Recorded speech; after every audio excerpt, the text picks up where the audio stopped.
Halo, selamat datang di channel saya, Coin Signal Info. Hari ini kita lihat perkembangan dari Bitcoin ya, dan tampak market agak berdarah dan bisa dibilang sedikit ada koreksi kalau menurut saya. Walau beberapa orang mengatakan ini adalah dump ya, tapi menurut saya ini adalah koreksi. Kenapa saya bilang begitu ya? Karena dia berada masih di area golden. Dan seperti yang saya bilang video yang kemarin juga ya, bahwa Bitcoin akan terjadi sideways yang panjang begitu sampai mungkin di akhir Oktober ini, dan di awal Oktober mungkin akan kita rasakan lagi kejutan-kejutan baru begitu. Nah, kenapa bisa sideways begini ya? Karena di 2 hari yang lalu terjadi kegagalan begitu untuk menembus resistennya. Seperti yang saya bilang lalu ya, 690 juta adalah resisten yang agak kuat, dan benar saja ya si Bitcoin tidak sanggup menembusnya begitu. Dan terjadi pantulan sampai sekarang berada di harga 657 juta begitu ya.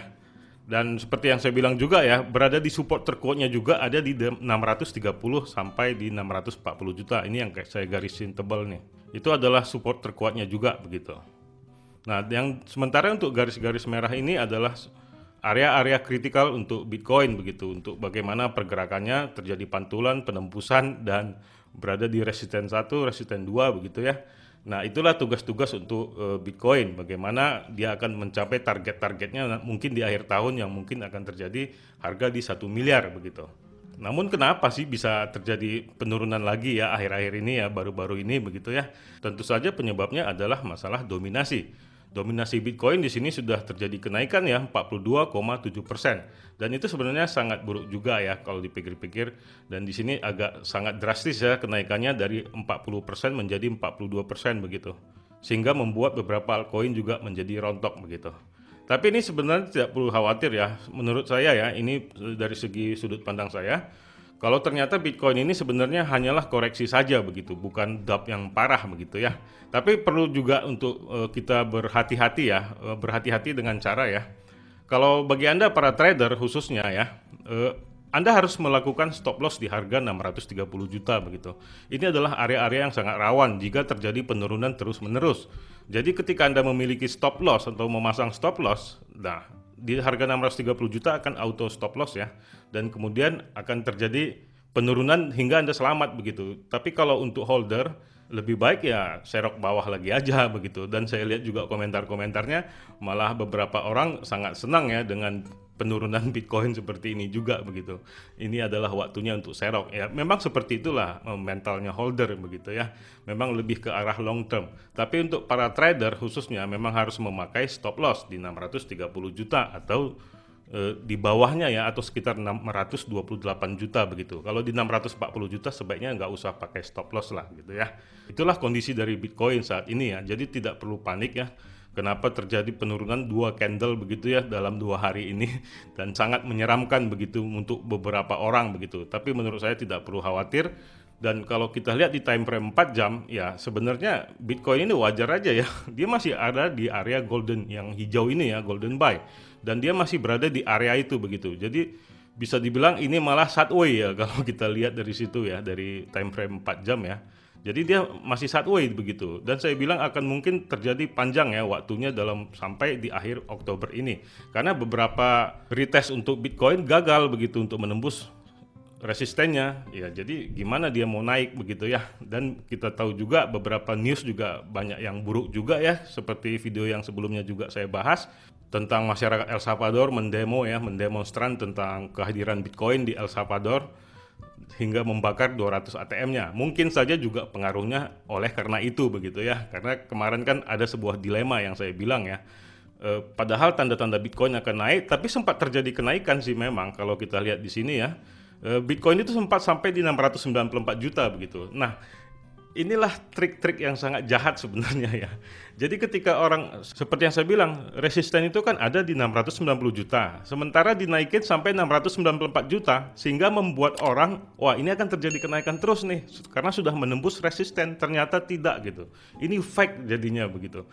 Karena ada dibantai dengan media dari El Salvador itu, masyarakat demonstran. Nah, siapa yang menggerakkannya ya kita tidak tahu. Pasti ini semua udah pekerjaan-pekerjaan para big boy itu begitu ya, dan mafia-mafia media juga, sehingga membuat kerusuhan begitu. Dan seperti kita ketahui ya, demonstran-demonstran yang selalu terjadi ya kalau di Indonesia, dengan bermodalkan nasi bungkus saja sudah bisa menggobrak-ngabrik sebuah market gitu ya, khususnya di saham Indonesia begitu. Tapi ini ya disclaimer ya, ini menurut pandangan saya ya, cara kerja market ini memang selalu seperti itu gitu. Sangat buruk sebenarnya kalau kita ketahui lebih dalam ya. Sangat busuk sekali sebenarnya. Tapi ya itulah kenyataannya begitu. Dan itu sudah berlangsung sampai puluhan-puluhan tahun yang lalu begitu, hingga detik ini begitu. Dan itu sudah terjadi selama puluhan tahun, bayangkan saja begitu ya. Nah, jadi kita memang harus berpikir seperti itu juga kalau kita masuk ke market ini. Makanya sering terjadi ya, apakah saham itu haram atau kripto itu haram gitu kan, terjadi pergolakan dan perdebatan seperti itu begitu. Tapi buat saya itu semua bullshit gitu. Dibahas tentang haram atau halal itu buat saya itu bullshit begitu. Tapi intinya kita ini adalah cari cuan. Kalau kita sudah masuk ke dunia market seperti ini, ya intinya sekarang kita itu adalah mencari cuan begitu. Bagaimanapun caranya begitu. Baik itu FOMO ataupun FUD, ya, memang begitu kenyataannya. Dan kita ini sering menjadi korban. Makanya kita harus bisa membedakan mana FUD, mana FOMO begitu. Nah, seperti salah satu berita saat ini ya, hari ini juga ada sebuah gertakan juga dari Nayib Bukele ya, bahwa dengan kejatuhan Bitcoin sekarang ini sampai ke $45.000, bahkan dia membeli begitu. Saat Bitcoin turun ke $45.000, El Salvador membeli dip. Bayangkan saja. Jadi kita tidak perlu takut kan sebenarnya.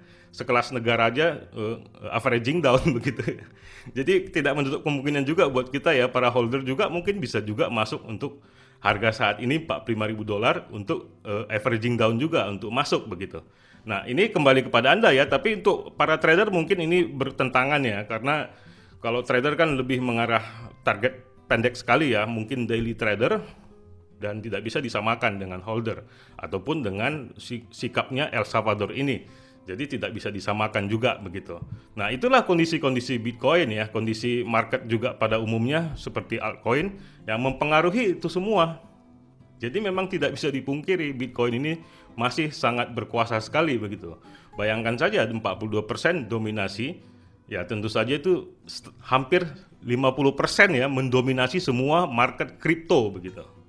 Nah, tentu saja Bitcoin adalah menjadi acuan terkuat kita untuk melihat harga-harga altcoin yang lain.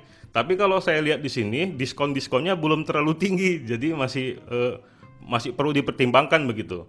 Kemungkinan kalau Anda mau masuk untuk diskon ya, Anda harus tunggu dulu di harga 640 juta atau di 630 juta. Baru Anda boleh serok-serok nih semua altcoin yang Anda suka begitu. Baik itu Cardano, XRP, Solana, atau Binance, ataupun Ethereum begitu. Nah, sangat baik untuk masuk sebenarnya. Makanya ini mungkin kita bisa awasi bersama ya. Mungkin saya juga hari ini akan saya pantau terus Bitcoin.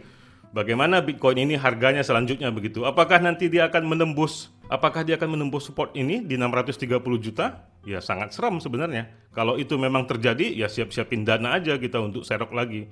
Maka kalau dia menembus itu, maka dia akan berada di area ini lagi begitu. Sideways lagi, pantul-pantul lagi begitu ya. Sehingga akan mencoba menembus lagi ke area golden buy. Kemudian sideways lagi, seperti itu aja cara kerjanya, sambil kita menunggu berita-berita FUD ataupun FOMO yang akan menggerakkan market begitu. Nah, apa yang harus kita lakukan? Seperti itulah kira-kira pergerakannya. Nah, itulah sekilas yang bisa saya sampaikan ya untuk kondisi market hari ini. Jadi tidak perlu panik juga ya. Walaupun saya bilang kemungkinan bisa tembus 630 juta, tapi kecil kemungkinan begitu ya, sangat kecil kemungkinan. Karena ini sudah support terkuat sekali untuk Bitcoin untuk saat ini ya. Dan ini bisa dibilang time frame satu hari, dia berada kekuatannya di 630 juta dan di 640 juta. Nah, itulah bagi Anda para holder dan para trader. Jadi semoga ini bisa dapat menjadi informasi buat Anda untuk mengambil sebuah keputusan. Inilah sekilas saya bahas ya, semoga ini dapat menjadi pertimbangan, dan ini review saja. Dan silakan di komentar bagaimana pendapat Anda tentang penurunan hari ini begitu ya. Dan jangan lupa juga di like dan di share kepada teman-teman dan keluarga terbaik Anda untuk mendapatkan sebuah referensi dan diskusi yang lebih menarik. Di akhir kata saya ucapkan salam profit.